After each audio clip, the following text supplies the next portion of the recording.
Pareizi jau būtu skatīties, mēģināt atcerēties, kas ir noticis šajos gados.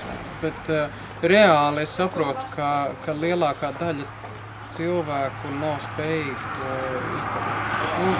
Tas tā atmiņa un laiks, ko mēs esam gatavi veltīt savas valsts izveidēji, acīm redzot, ir tik maziņš, ka lielākā daļa cilvēku to nevar izdarīt.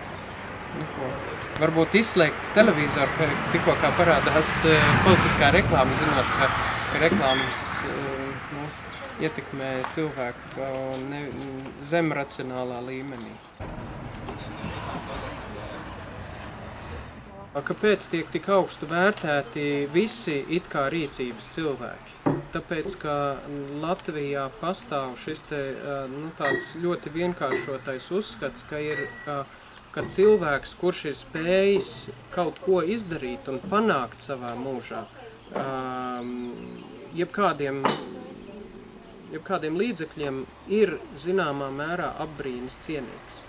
Un tāpēc Latvijā vienmēr atradīsies pulciņš cilvēku, kuri apbrīnos pat tad, ja tas būs krimināli, riktīgs bandīts, kurš tomēr ir sasniedzis kaut ko, kā viņam bija spēks un iekšas. Ja? Problēma tā, ka labi, bandītus tādus īstus kaut kādus slepkavus Latvijā neatbalsta, ja? Bet ja viņš ir bijis tur tāds gudrinieks ar savu prātu, mācējis pārējos piespiest, lai viņi izdarītu šitā, tad mēs viņu kaut kādā veidā apbrīnojam.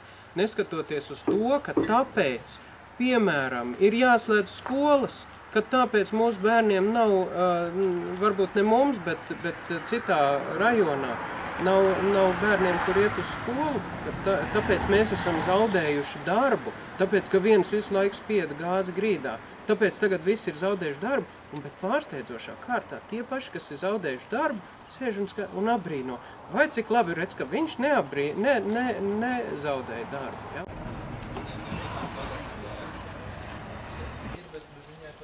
Tad, kad nebūs tā, ka mums izvēl pa prezidentu kādu cilvēku, kur lielu daļu cilvēku uzskata par korumpētu, un visi saka, jā, bet viņš tagad ir Latvijas prezidents, un tāpēc mums viņš ir jāgodā.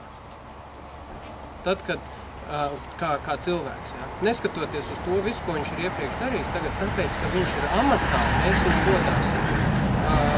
Un kad cilvēki būs pietiekoši izdomas, bagāti, kā parādīt to, ka mēs tomēr nepiekrītam šādai rīcībai. Un tam nav jābūt kaut kādām briesmīgi sarežģītām lietām. Tas var būt ļoti vienkārši pilsoniskās nepakļaušanās vai savas nostājas paušanas jautājums.